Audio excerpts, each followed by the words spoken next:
And I wanted to make a shirt that said bourbon bullshitter on it.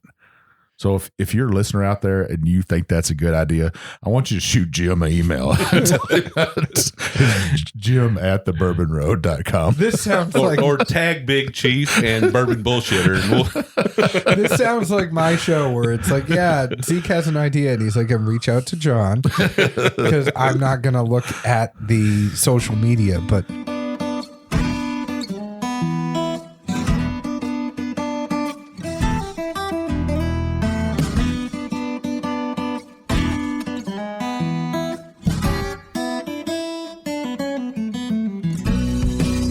Welcome to another trip down the Bourbon Road with your hosts, Jim and Mike. So grab a glass of your favorite bourbon and kick back. We would like to thank Tommy and Gwen Mitchell from Logheads Home Center for supporting this episode of the Bourbon Road. Find out more about their fine rustic furniture at logheadshomecenter.com.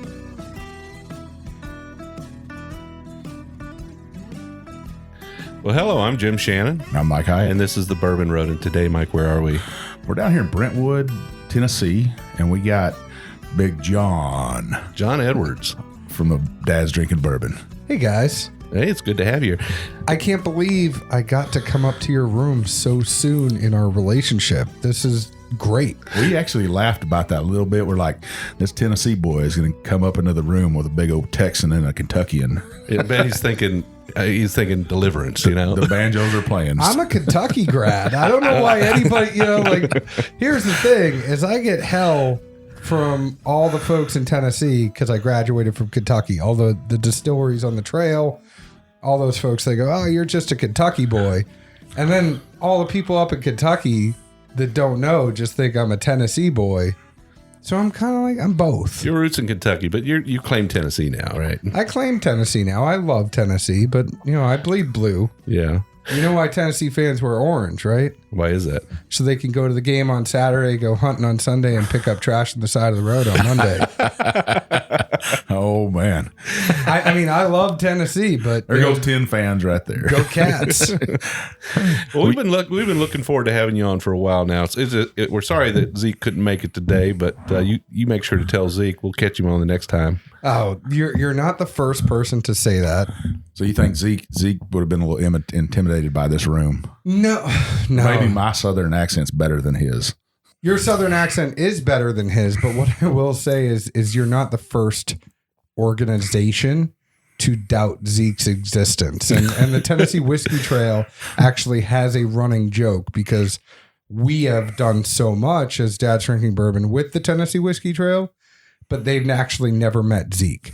So Grains and Grits, I went solo. There's so many things that I've done with the trail.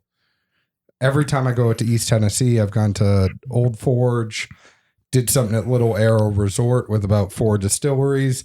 Zeke has never been there. But so they think you're doing his voice. Yes. Okay. They asked me if I do it in post. And then when I post a picture of Zeke and I, they actually said, well, you could hire actors. So they don't believe. That's just a little fella you hire. Yeah. All right, Mike. Well, I'm getting that itch. We don't like to waste a whole lot of time before we get to that first bourbon. So Well, if you looked over here, I was already sipping on this stuff. I know you were, but we didn't tell our listeners what you're sipping on. So John, I brought something pretty special today. It's near and dear to me and Jim's heart with this company. It's a Horse Soldier. We brought their barrel strength bourbon whiskey for you, 117 proof. If a lot of people don't know this story about these guys, they went to war right after the 9/11 over in Afghanistan and actually fought on horses in modern age. That's a weird thing, right?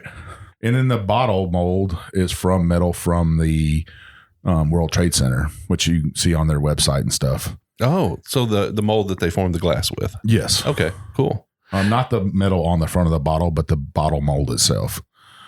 So I think that's something pretty cool.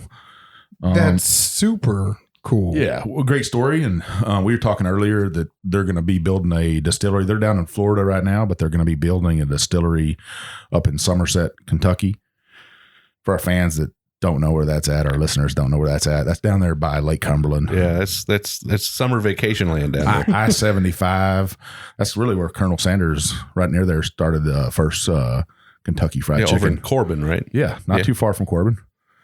So one of the things you need to do before you leave here, because I know you're only here for a few days, so you have to check out Leatherwood Distillery in Pleasant View.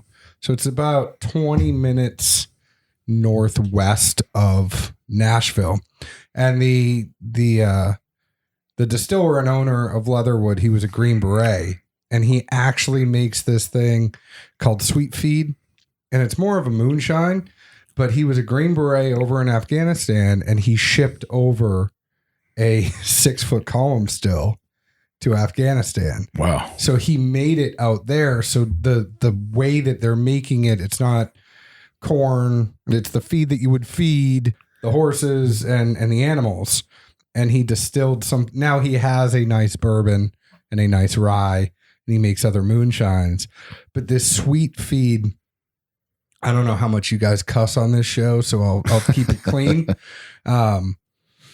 I always just say on our show, Zeke, don't say the F word, but everything else, if it's on cable TV, I'll let him say it. But this stuff, it's like being in a barn. It's the smell of being in a barn without the crap.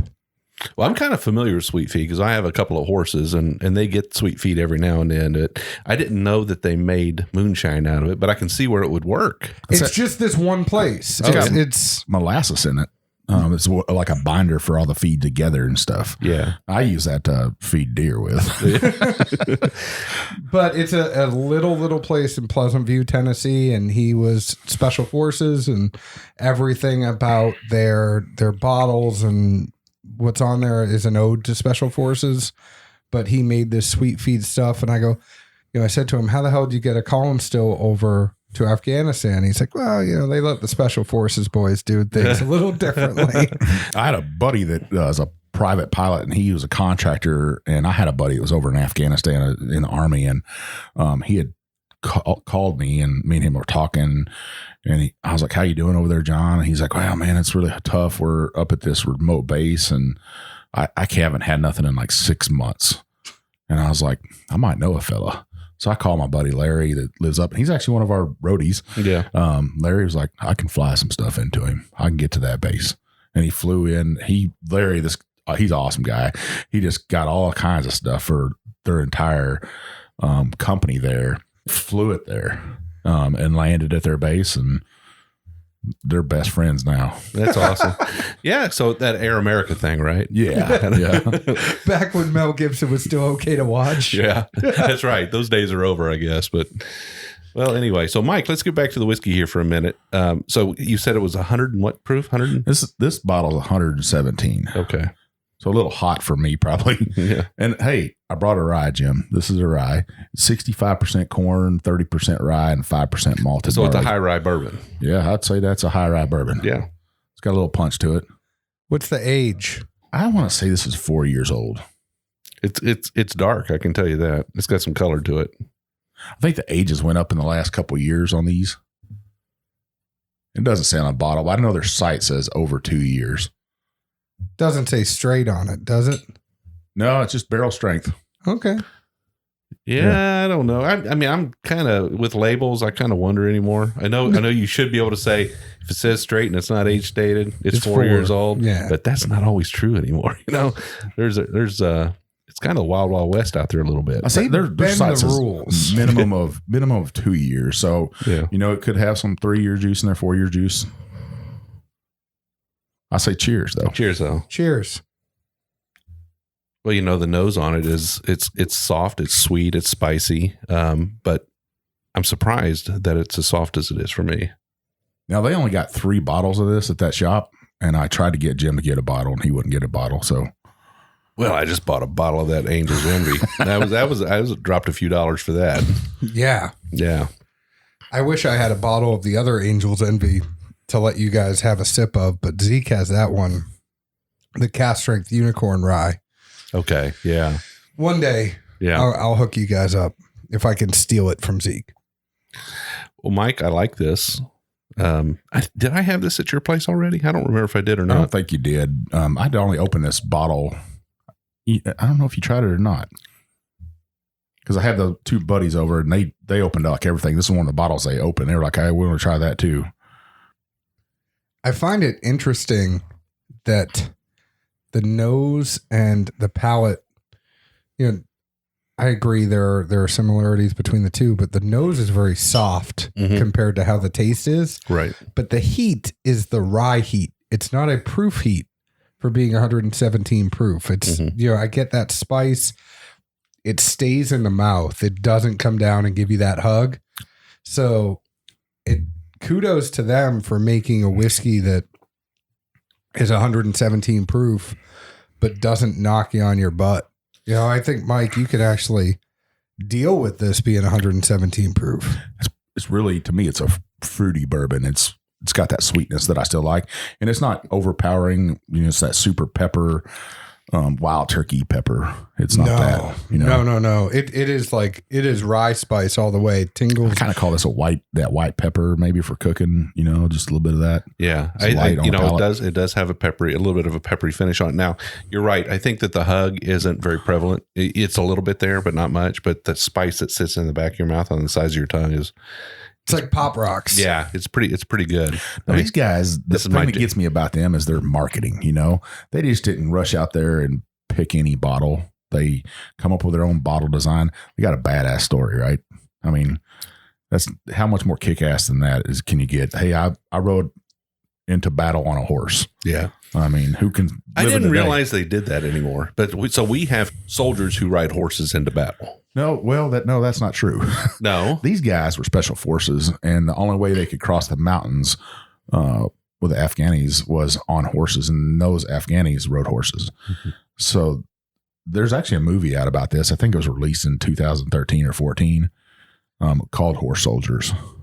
Really good movie, done good, and I think it went up against Lone Survivor and those movies, and maybe not did as well. But so we have soldiers who are trained to ride a horse. Basically, no, they had to learn for that. I think some of them they asked them who has ridden a horse before, and a couple guys rose their hand, and a couple of them had, a couple hadn't, and they just did it. I mean, do what you have to do. Knowing the military, and I didn't serve. I wish I did, but knowing those guys, it wasn't probably who knows how to ride. It's you guys are getting on those horses. It was an order. It wasn't like if they didn't know how to do it before, they just kind of learn real fast. Yeah, and that's how they portrayed it in the movie. And I think they were not part of. I think a couple of them were in the movie and stuff. Yeah, but that's how they portrayed it. They just, hey, who could ride a horse? And a couple of them raised their hands. A couple couldn't get on a horse anyways. Get across the mountain, get in contact with this general, and help him out. So, Mike, what's the cost of this bottle? I think this bottle at the shop I got it at was $89. I think $79 to $80. Okay. So, the bottle they put some money in that bottle, especially in that metal label that's on the front of it. It's probably not a cheap thing to produce, right? No, I like I said, I mean, even to make a mold, we've talked about that before, what a bottle costs to make, the design of it. I really like it. I mean, it's got a spear and a hatchet on the front of it. The metal piece there is really nice. Just not a normal bottle you see, and it stands out to me. Well, that's still a lot of money for a bottle, though. Yeah. It is, but it's going to some good guys. What are they doing with it? Is any of it going to charity, or is it just going? I mean, it's going to some good guys. What's going in their pockets? I'm pretty sure. I would rather see somebody like them get it, than some giant corporation. That's how I feel. Well, I'd rather see them get it, but get about $25 less a bottle. Yeah. I think that's still enough that it would give them some good money, but I just don't think that's a $90 bottle. I love the story. I think probably as a distillery, though, you don't hear the story enough. Yeah. And this is something that I think is prevalent with a lot of brands, is that they need y'all to get the word out, but they also need to make sure that, like, through social media, other stuff, that Horse Soldier and the stuff behind it is really driven home. I mean, I know a brand that I thought it was marketed to a completely different sect of people. And then when I talk to them, it's like, oh, actually you're marketing to me, but I didn't know it. And that's kind of, I think, one of the things that is killing bourbon is they spend a lot of time to do all this stuff on the front, but they don't explain it. So people might walk by it and say, okay, Horse Soldier, I don't get it. Yeah. I'm going to go get this MGP thing that's off the shelf because I get that. Sure. We talked about that last night a little bit about how a brand can go wrong and stuff. And maybe these guys are doing it right. This shop, it's the Bourbon Cellar there in Shelbyville, Kentucky, where I live. And Julie, she treats me great. They have a connection with Horse Soldier Bourbon, and she's 10 to 15% over sometimes on some bottles, I think. But we talked about it. For us to drive into Louisville to buy a bottle and drive back, that's 30 minutes there, 30 minutes back. And, so that's an hour of our time. And then you go into the shop and that's some more time. So what's my hour and a half worth? If I'm making $50 an hour, then hey, right, I'll pay for it that. Well, and those are our local shops, so we try to take care of the local guy a little bit, so yeah, so it's going into their pocket then. Right. It's not going into Horse Soldier's pocket. But I think it's a bottle. I think it's a bottle that, $60 to $70 is probably more in line of where I could see that, but it doesn't take away from what they did for our country. So thanks, guys. Absolutely. There's another straight bourbon, which has more of a bronze front on it. It's $45 a bottle. See, that's more in line, right? And I think that's like 87 proof. 87. So they're sub 90 on that, huh? Yeah, they got 3 different expressions, and I think that's a pretty good thing to have. So, John, I kind of change the focus of our discussions here a little bit away from the bourbon, a little bit more on you and Zeke and the dads. Well, now I found it online. Sorry. Okay. I know you're trying to change it, and I'm messing with you. That's all right. $65 online. Oh, for this one? Yes. Okay, so it's right where you thought it should be. 100%. Yeah. I at $65. So you find us for 65. Yeah, you're getting screwed. No, I pay her all day long. She's actually giving us a couple free bottles, and she's a good girl. I'm just messing. Man, get me screwed. He's defending her. Julie, we're coming for you. Oh man. All right, so let me try that again here. So, John, the reason we have you here today is we want to learn a little bit more about you guys and what you're doing. And so, my first question to you is, why a podcast? So, funny enough, we actually started as a blog, and I couldn't get Zeke to write, so I was the only one doing the writing. So then we moved to Instagram live video. Well, we started actually, my daughter was super colicky, and I was sitting in a gliding chair, rocking her to bed every night, and I needed something to do. So I really just was going on Instagram, taking a picture of whiskey and messing around with it while I rocked her for an hour or two.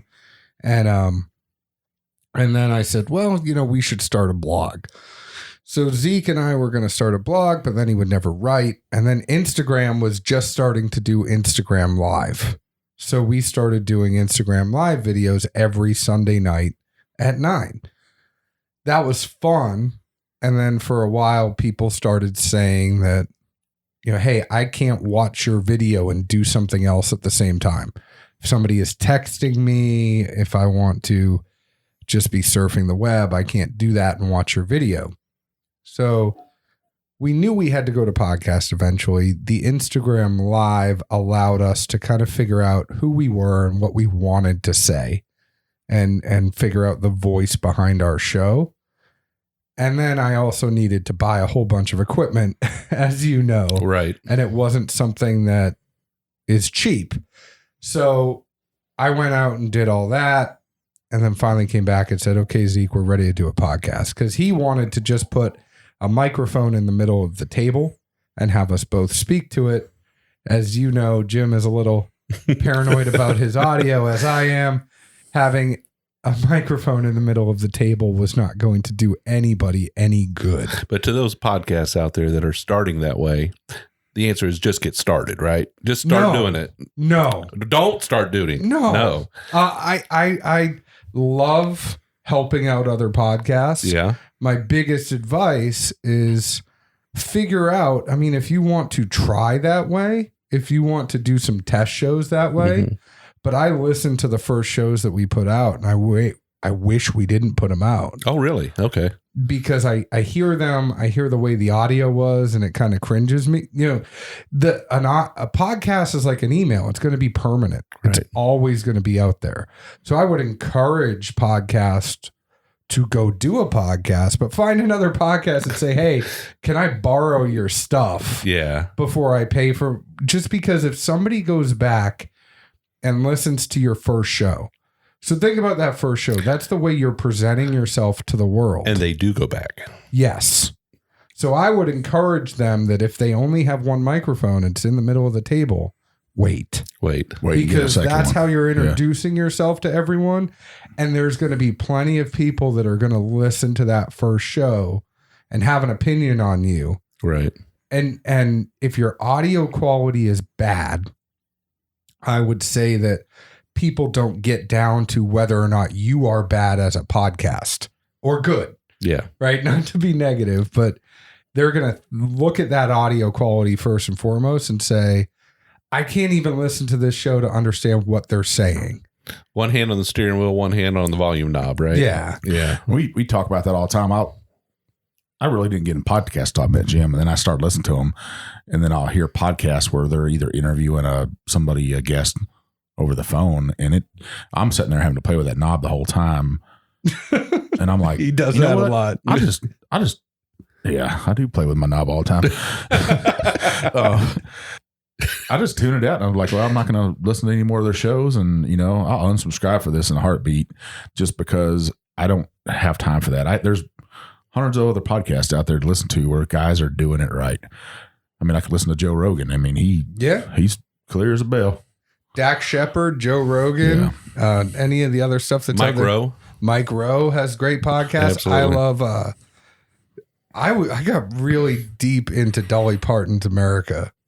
Did you? I got really deep into it, and it was really philosophical and kind of socioeconomical, and it was very topic. I didn't agree with all of the takes that they had on Dolly, but I found it very, very interesting. I'm always looking for new podcasts. I think we watch on-demand TV.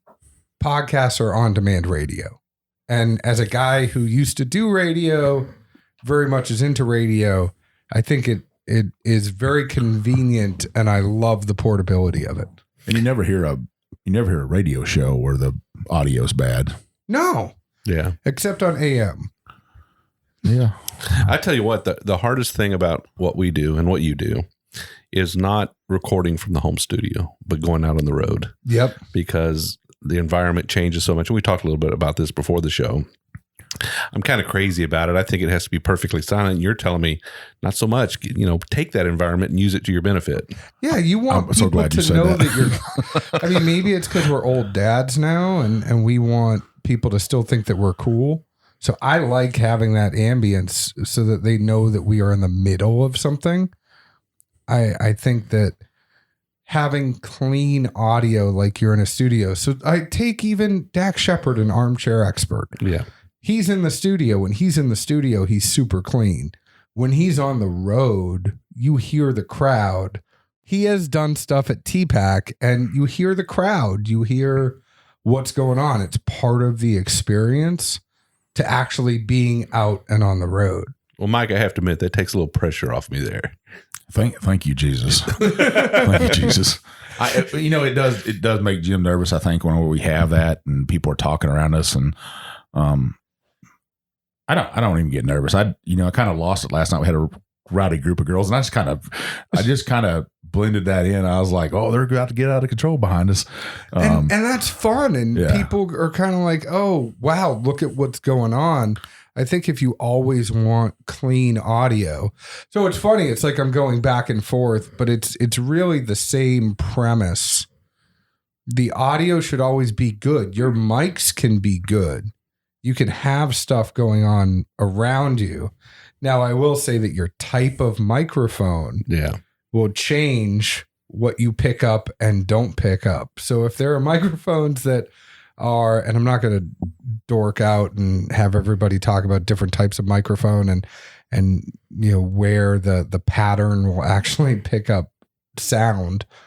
But if there are studio mics that are very much designated for a studio and you go use those live, you're going to get everything and your audio is going to be awful. Right. Been there. Yeah.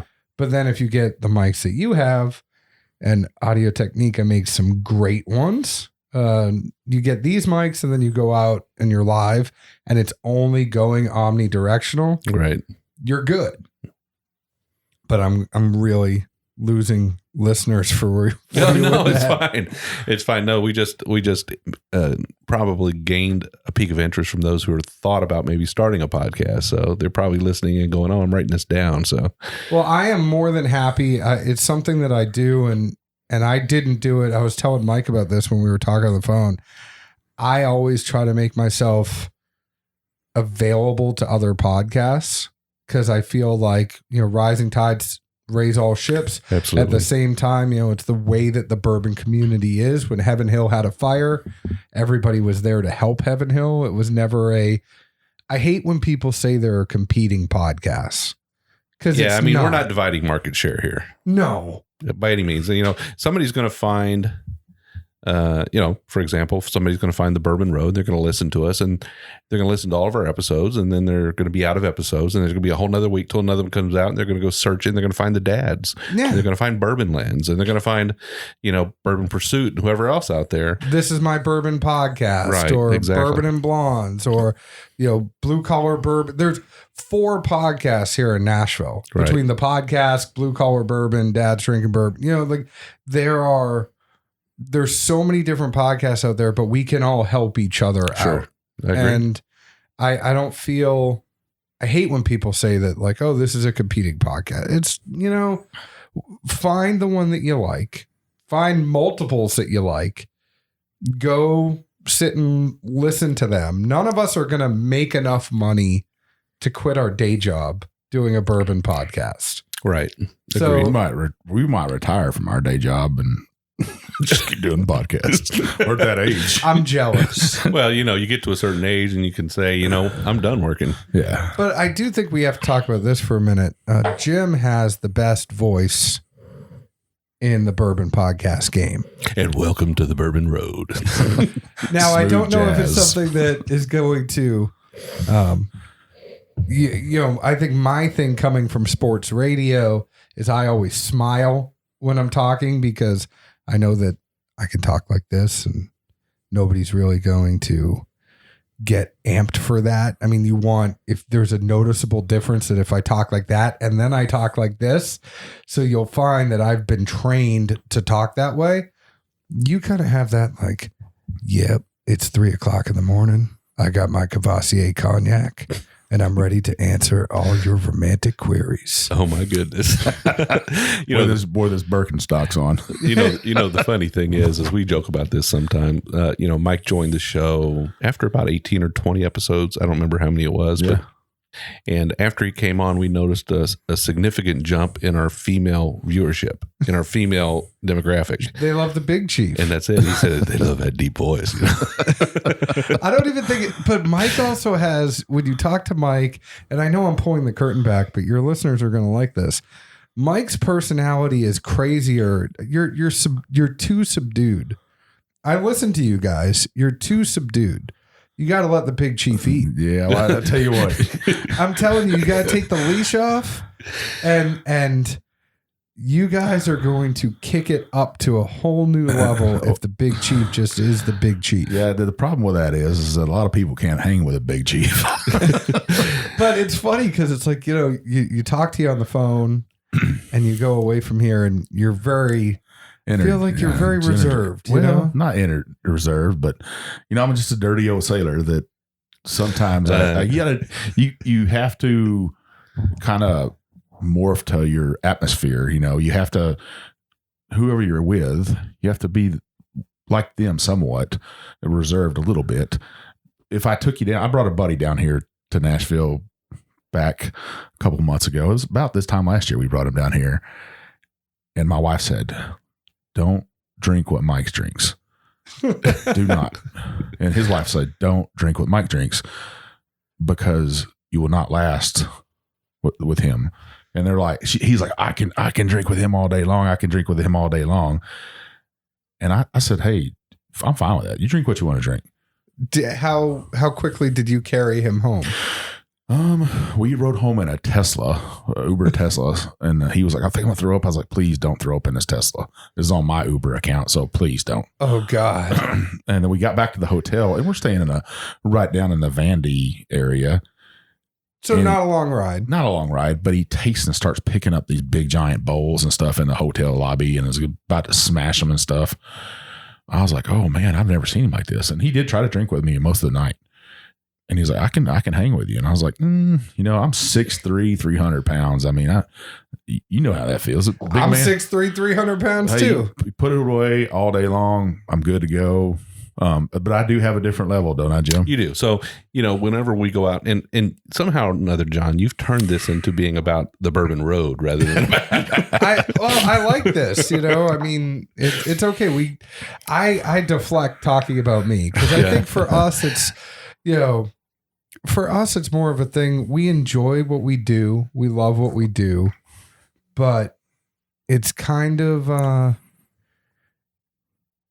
it's just a bourbon podcast. Right.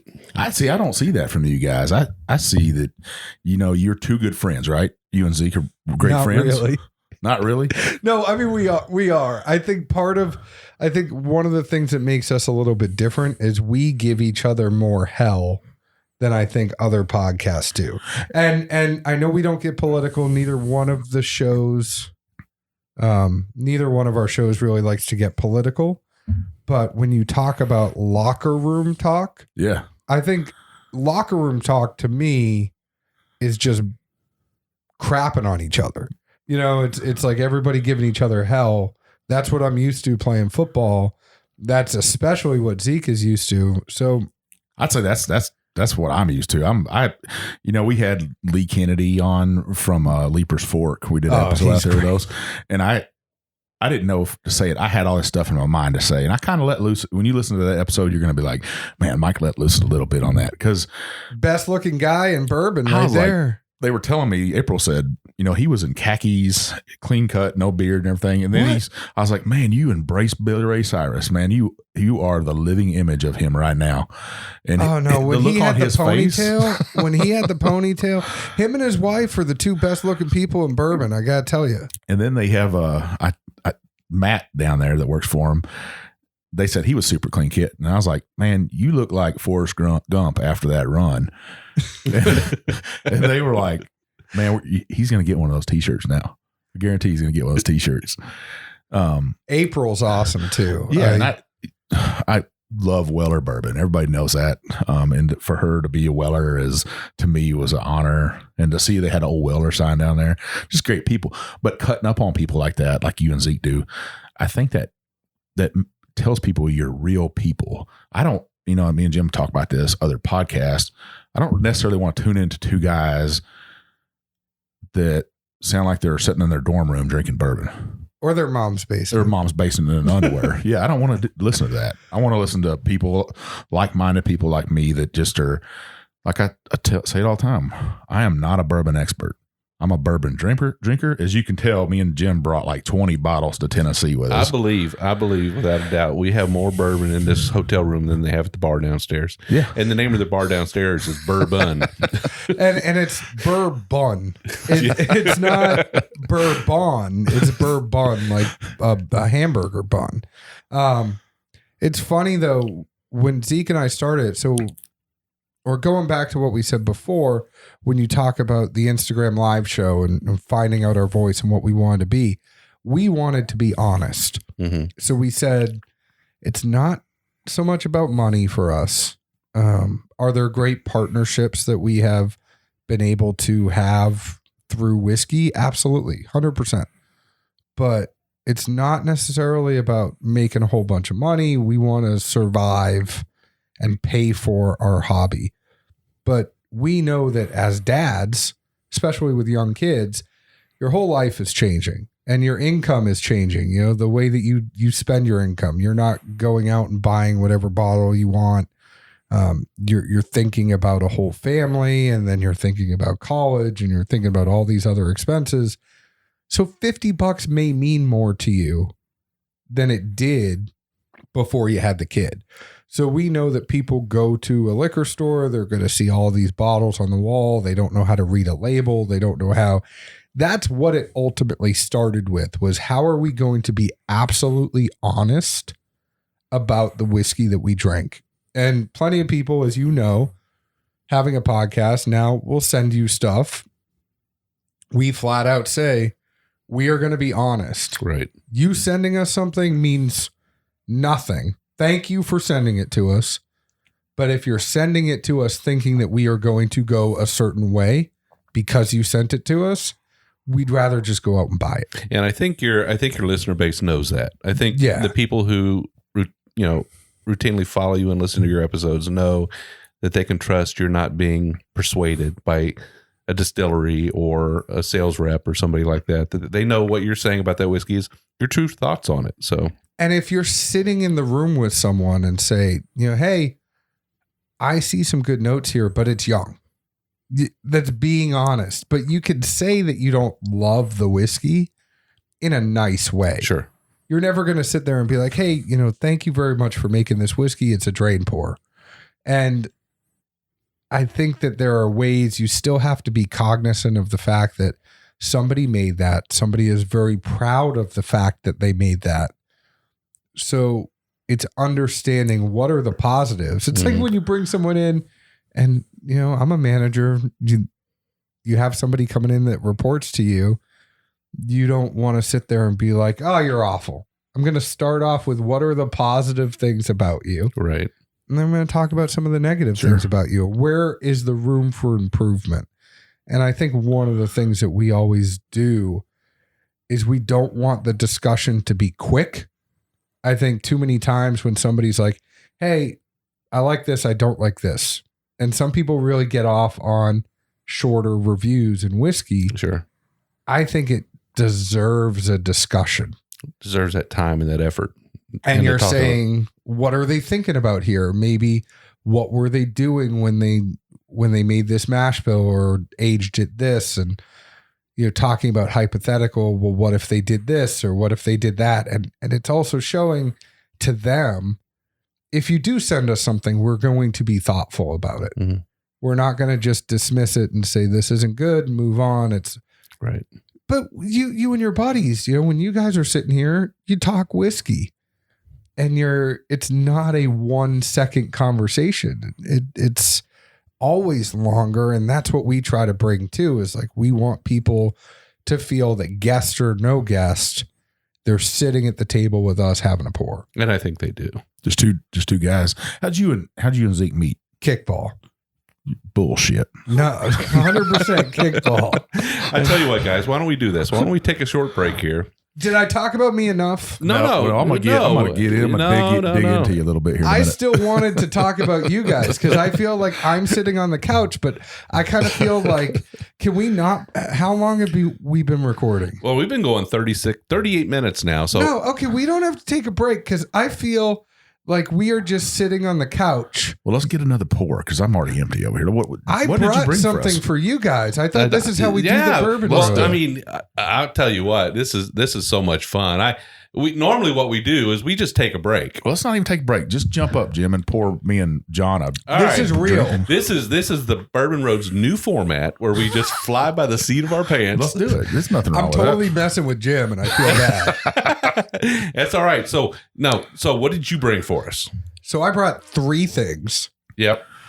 I brought Bell Mead's Black Bell, which I've been looking forward to trying that for a Go ahead and put that in your glass. I brought a Jack Daniel's Barrel Proof. I actually want Mike to have a sip of that at some point today because for someone who doesn't like high proof, I'm interested in what. Man, you have listened to our podcast a little bit. And then I also brought a Pinhook rye. So the Jack Daniel's Barrel Proof was one that Zeke and I picked along with Flight Club. We split the pick. And then the Pinhook, I was on that pick as well with Zeke. We did it with a whole bunch of people. It's called Breaking Bread.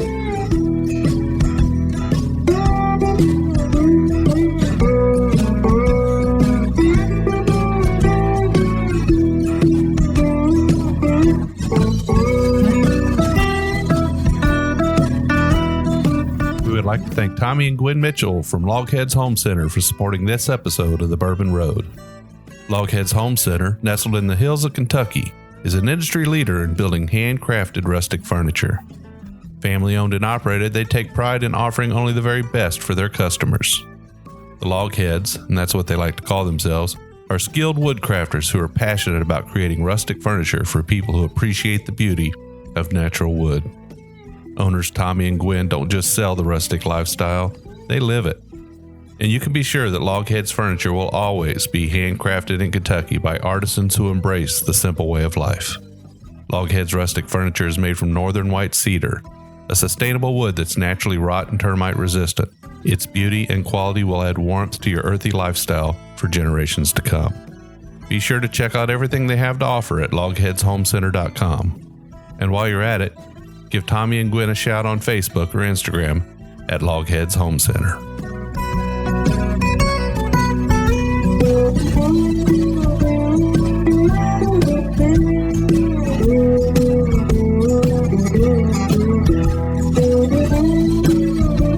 So John, tell our listeners, when did you first drink a glass of bourbon? I mean, truthfully, I think it was 7th grade.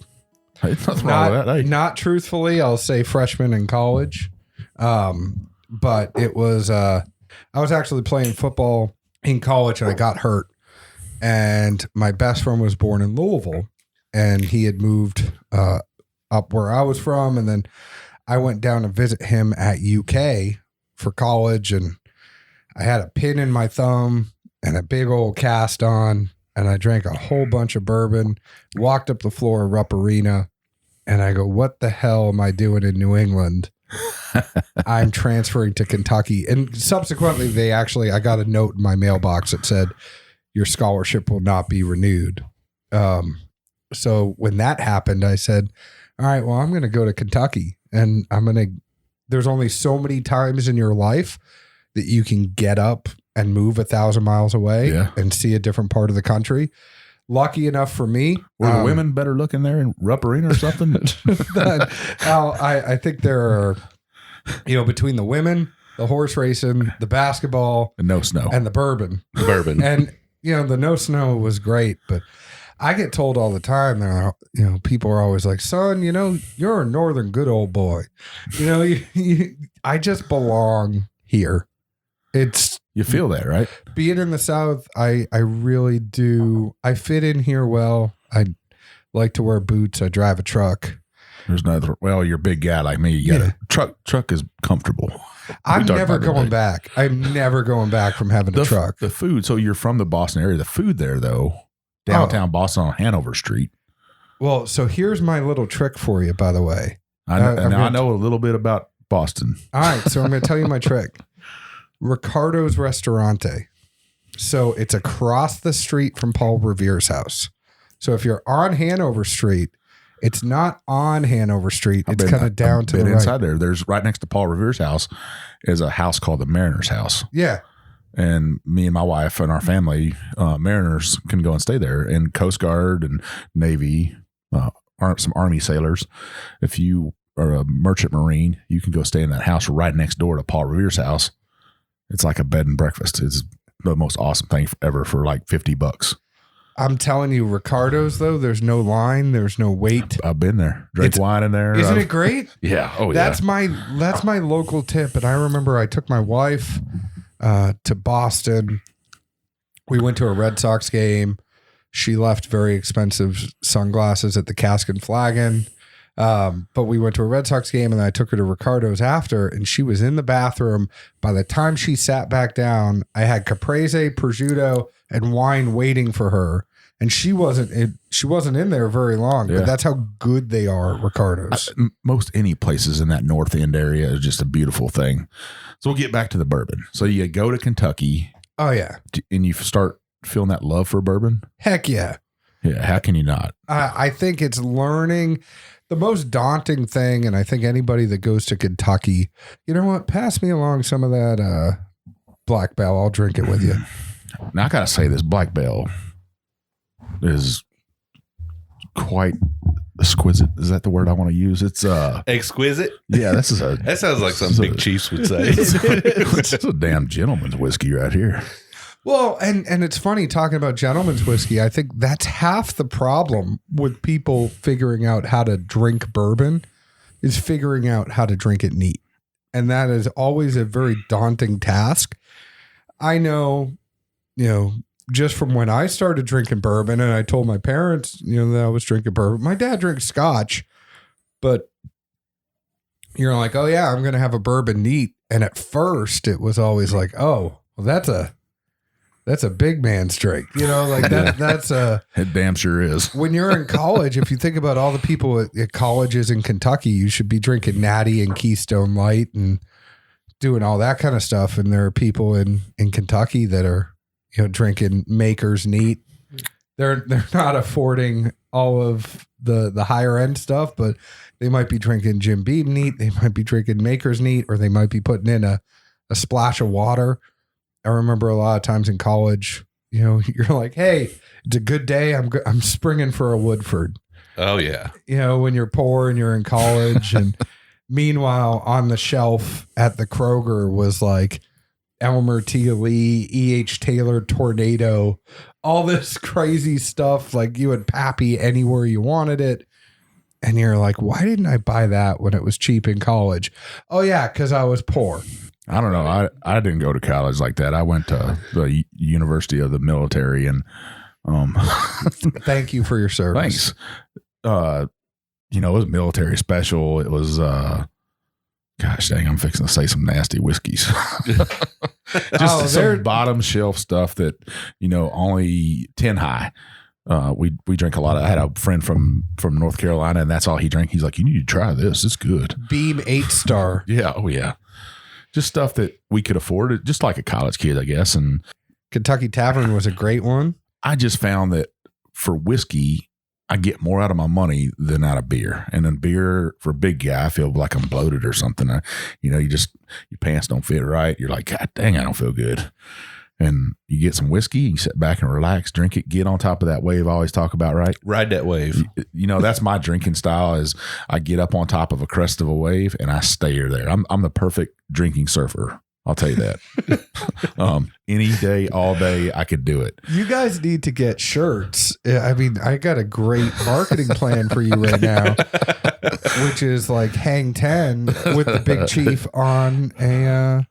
Well, you know when Big Chief's on the wave. So we were actually downtown last night on Broadway. Yeah, where did we end up? On top of Blake Shelton's place. And whenever you go to a bar, and Mike's finally got up on that wave and he's surfing it, and he's right at that optimum height on the wave. We go into a bar, and within 5 minutes, he's got 40 people around him, and he's in the center talking, and they're all cutting up and laughing, and we're all sitting over here just enjoying our drinks, and Mike's the center of the show. Yeah, Viv, my wife I think she was getting a little mad last night because I had a couple, and I was feeling pretty good, and I was throwing back beer last night when we went out. I could run up a quick bar tab. This is all so funny to me because I know I'm sitting on the couch, but I kind of want to make it about you guys for a second. Oh, this is your show, but so Jim, I'm a little bit more like you. Yeah. And I think every show kind of gravitates to one person is more of the host and one person is more of the analyst. The way that I describe Dads Drinking Bourbon to people is I did sports radio. I'm the play-by-play guy. Zeke is the analyst. And my job with the show is to make him look better than me. That's essentially what it is. If people like Zeke and hate me, doing my job. People all the time hate Joe Buck. They hate Jim Nance. They hate all those people. And what's Tony Romo? Tony Romo's an analyst. You think so? So you would be the Tony Romo. Yeah, Tony Romo to me is going to be the best in TV ever. Oh, I think he is extremely good. I also think, I'm going to blow your mind here a little bit. I think, is he so good because it's like soccer, right? Yeah. American soccer would win every single gold medal. Oh, I say that all the time. If the top athletes would go play soccer. Well, Tony Romo is just the best shitty quarterback to not win a championship. Peyton Manning is never going to go be an analyst. Tom Brady is never going to go be an analyst. Drew Brees, when he retires, is not going to be an analyst. Aaron Rodgers is not going to be an analyst. I could see Aaron Rodgers being an analyst because he's... Heck no. You don't think so? No. He's got so many dang commercials out there. He's just a quiet person. I mean, there's a difference between being commercially marketable, and then there's a difference between actually, sitting behind the booth and the amount of time that goes into being an analyst. And that was ever proven with Jason Witten when he tried. Yeah. And it bombed. And that killed me because Jason Witten's such a great guy. Not to talk too much about football, but Tony Romo, his play-by-play is just amazing. He's saying stuff that I'm thinking, and I'm like, wow, this guy knows it. He understands it. To me, he probably could win a Super Bowl as a coach. He's great. And think about that, right? Like, think about who was coaching. You have Mike Vrabel, who was a great linebacker, now coach of the Titans. You have Wes Welker, that was a great wide receiver, who was a coach on the San Francisco 49ers. Yeah. So you have these people, the good people with those minds are not going into the booth.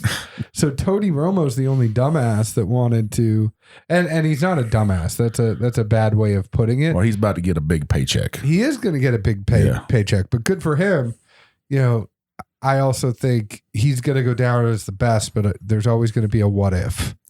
So if he wins at that, I think there's always a what if. If he wouldn't have got hurt is the biggest what if. If he had never gotten hurt, how good would he have really been? I don't know. I think he'd have been great. I'm a Cowboys fan though. So you think that chemistry on a podcast actually works? That having that duality between the two.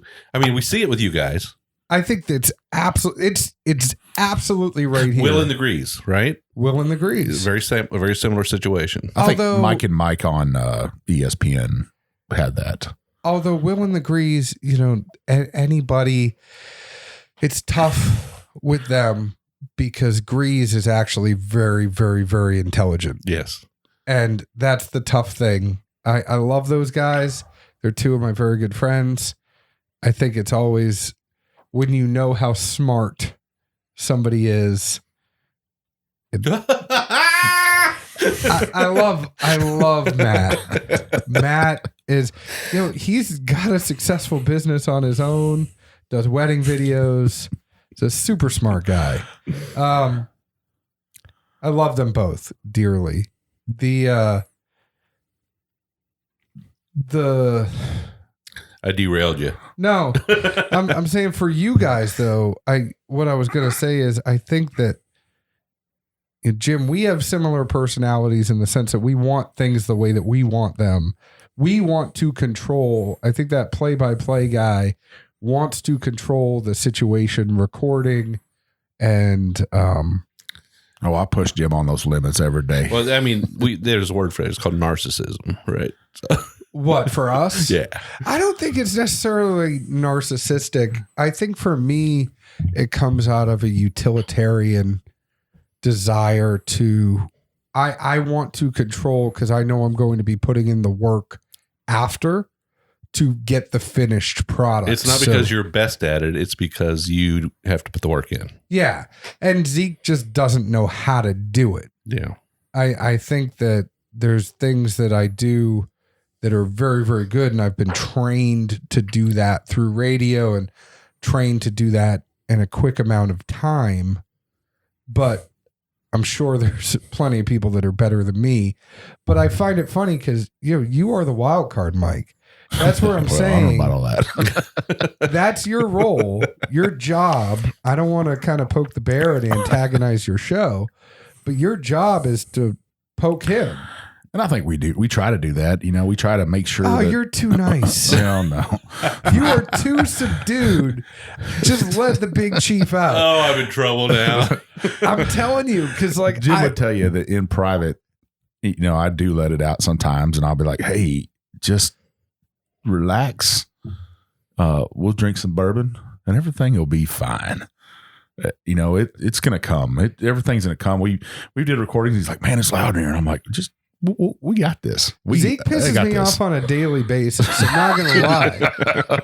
Yeah, but you're a lot bigger than him, so you probably just snatch him up and say, "Come here, little fella." Oh, he's 6'4", 6'5". He looks like a little fella. Oh no, he's a big guy. He's just a beanie feller. He's tall and beanie.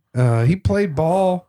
He used to be a little bit huskier. If he would have showed up today, I'd have known these things. I know. I probably would have been shocked. And you're still thinking that I'm like making him up like Bo Jackson. I still think he's like 5'5", 115 pounds.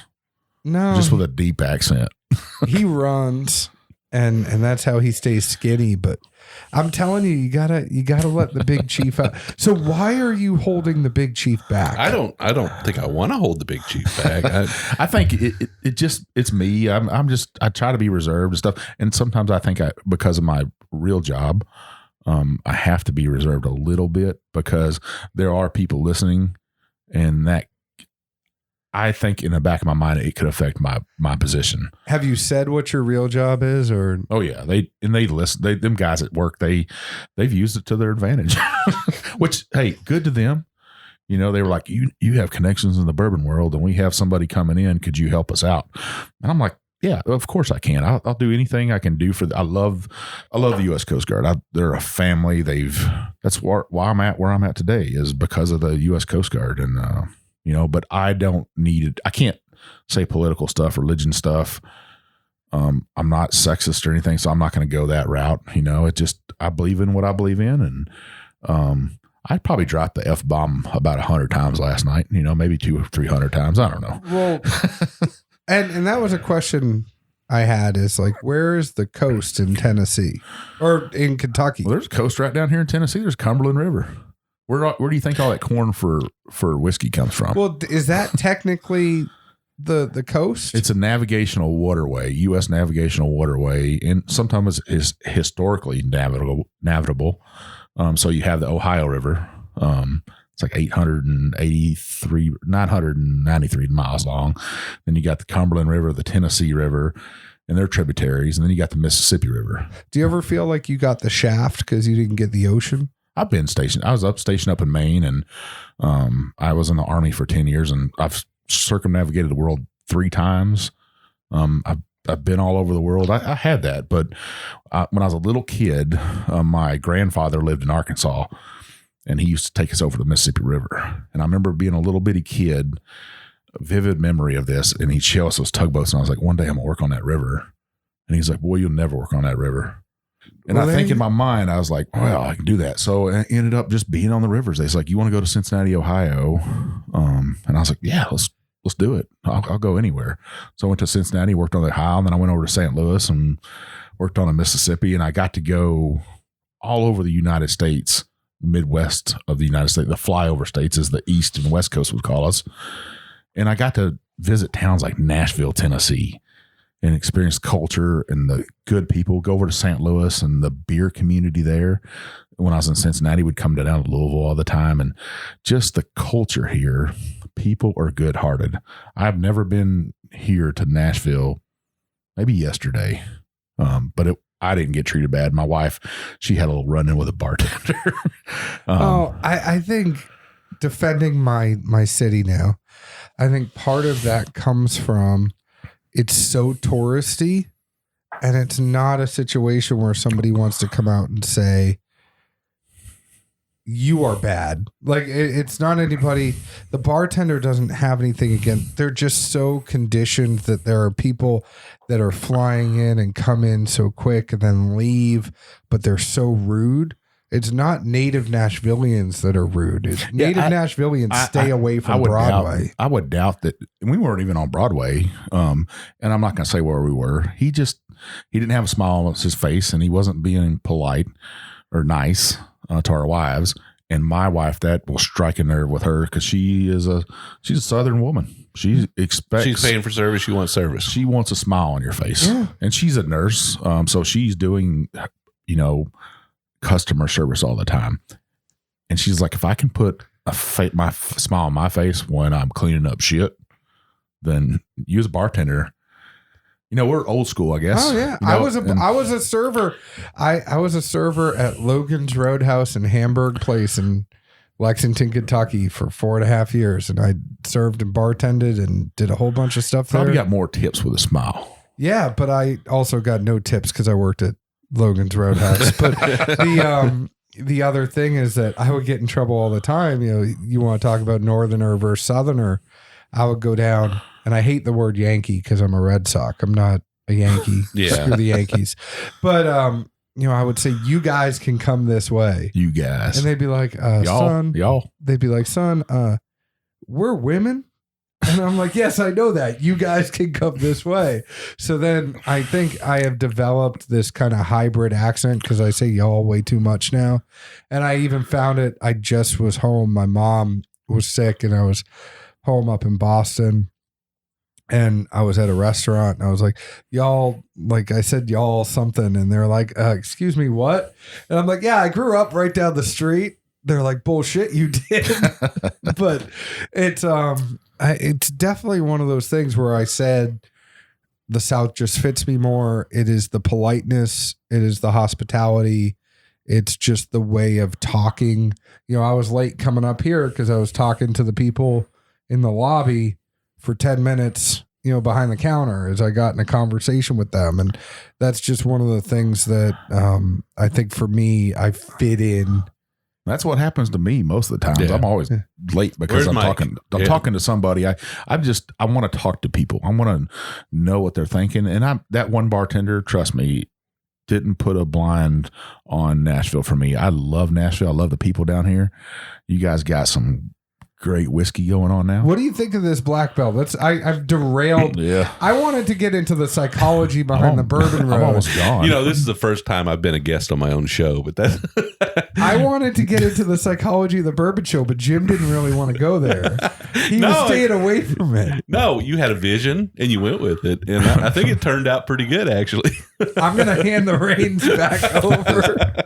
He became the host of the Bourbon Road today. No, that's all right. The Black Bell. So this is, can you tell me a little bit about the Black Bell? So I don't really know anything about it.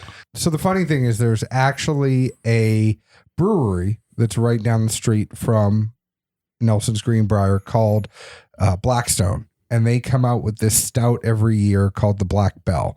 And basically how that works is they age Black Bell in an old Bellmead bourbon barrel. And so it's kind of like their version of the Bourbon County Stout. What then Nelson's does is they age Bellmead bourbon in one of those barrels after it's done, and that becomes Black Bell. So there were 2 barrels out of this last year's version that came out. So this one is 4169. It is 48.25% ABV. So it is 116.5 when all is said and done. I can't do math. You can't do proof math right now. No, I can't do proof math right now. I can see he's the same as us. Sometimes you don't do notes. I know. I always do notes beforehand. I have a notebook. Yeah. And that's my problem is I always kind of like research and do the notebook for So this is a special release from Bellmead. Well, no. So it's 48.25% ABV. It is 96.5 proof.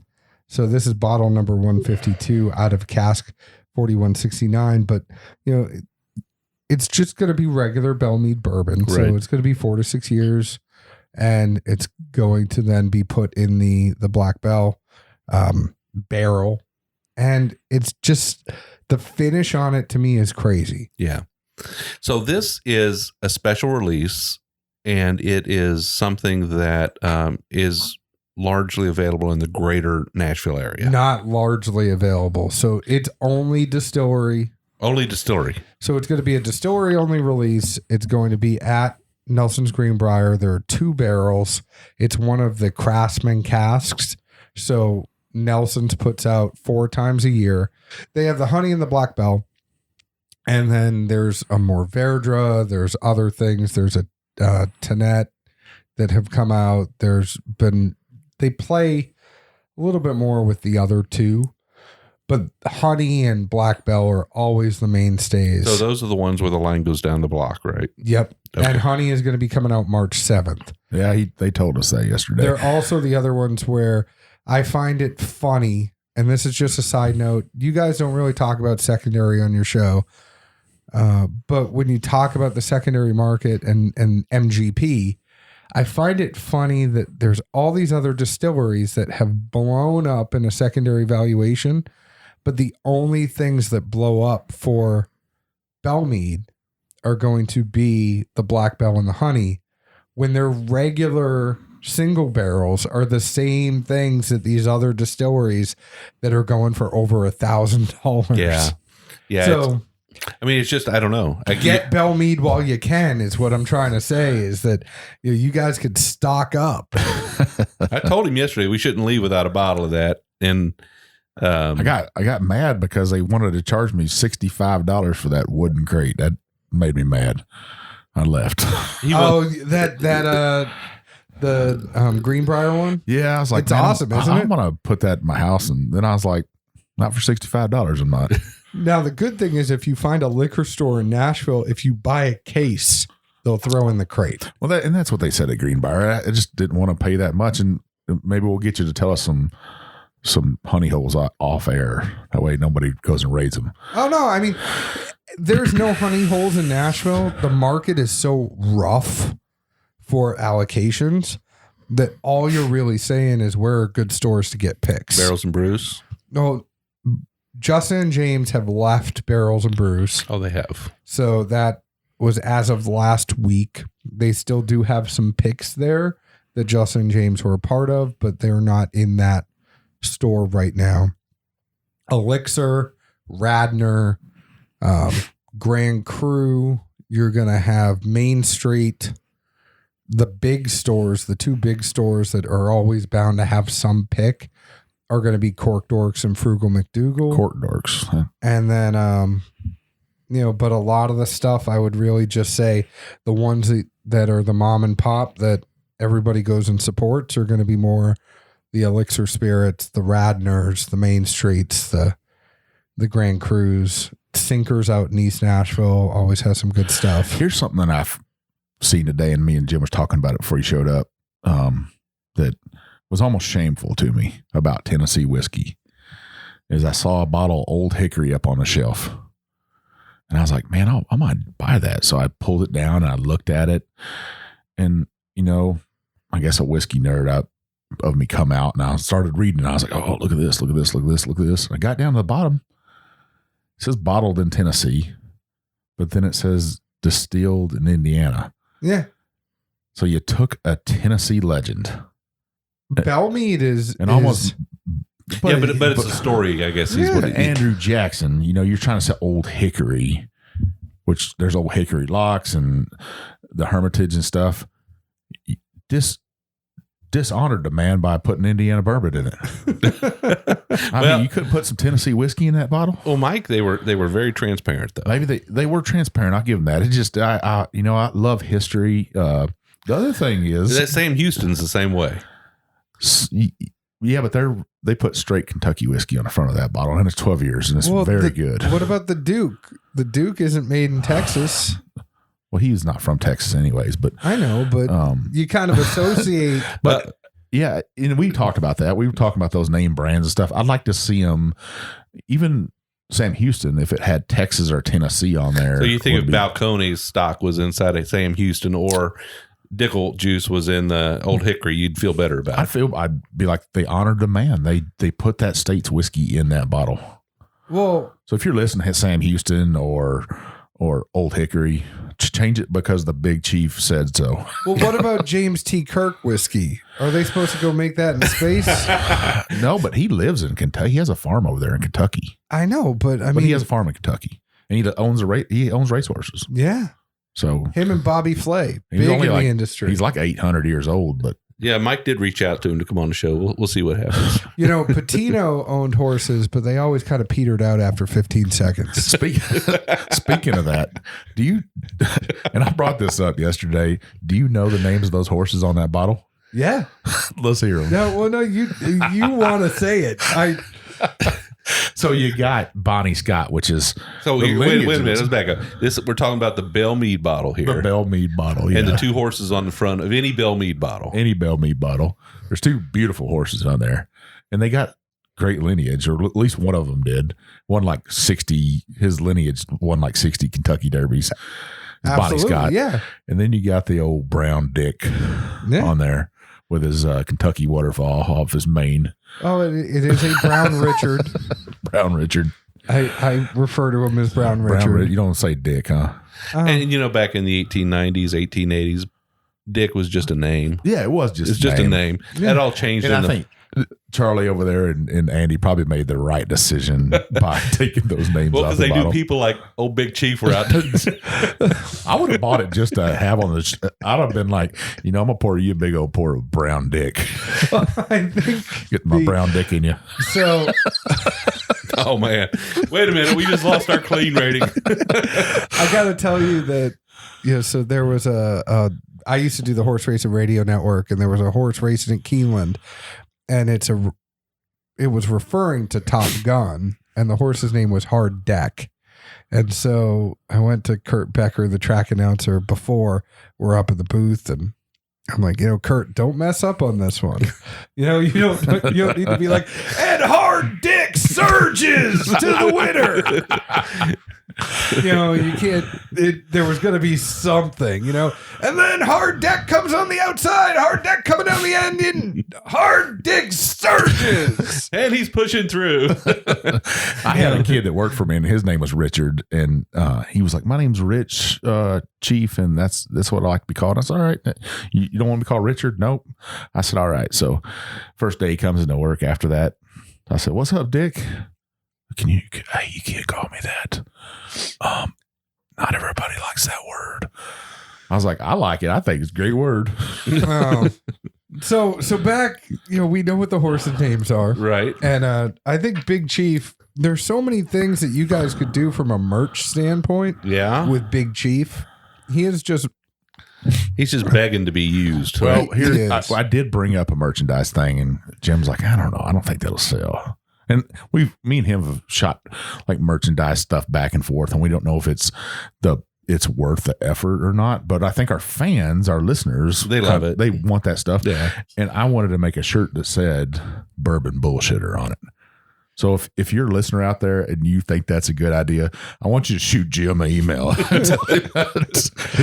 Jim@thebourbonroad.com. This sounds like or tag Big Chief and Bourbon Bullshitter.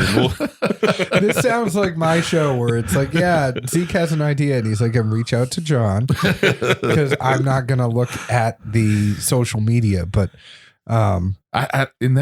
That's another thing about podcasts. Do you ever feel like your email or your podcast messages, like Instagram, gets buried sometimes? yeah, I had to turn off notifications finally after 3 years. So we're at our 4th year. Last year, I finally had to turn off notifications. I couldn't take it. After 24 years in the military, I was like, I'm done with a cell phone. Nobody's going to be calling me at work no more from work in the middle of the night. No text messages, no nothing.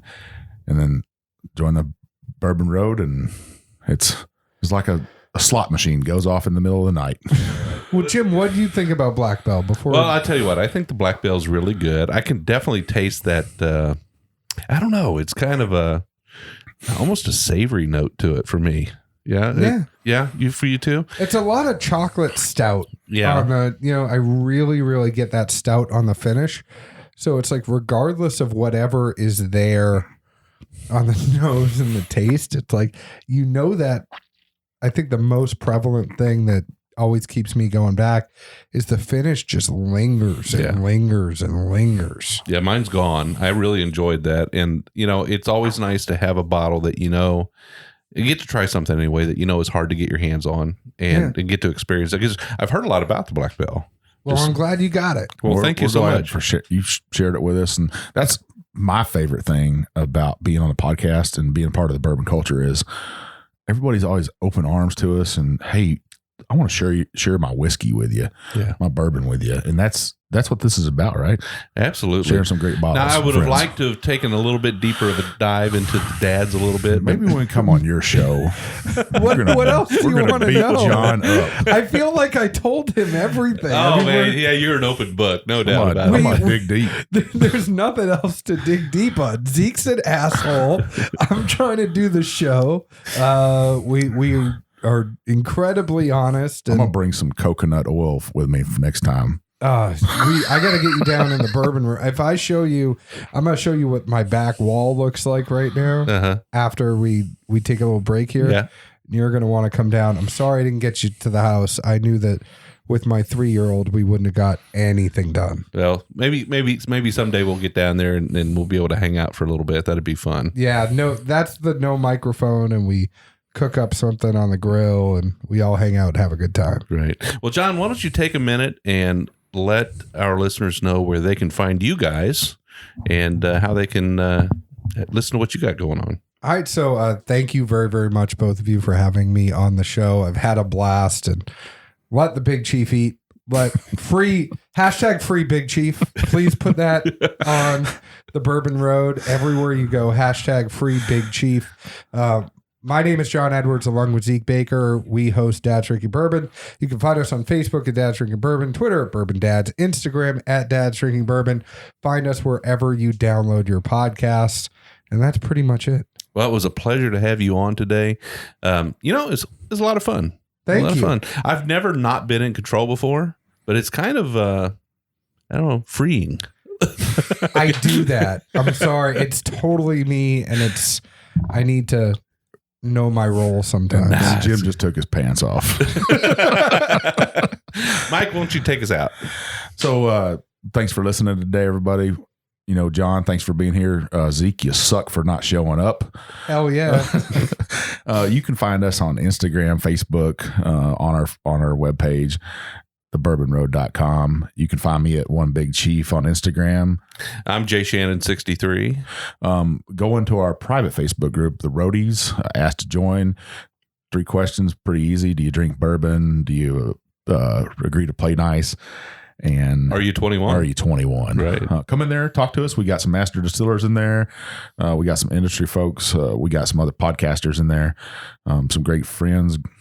Great conversation. Come in there and talk to us. All right. Well, the show went a little long today, but I hope everybody had a good time. And you could cut out about 45 minutes of it. It's all good. We're going to have a good time being on your show sometime. So, all right, fellas, ready to call it quits? Let's do it. All right. See you on down the road.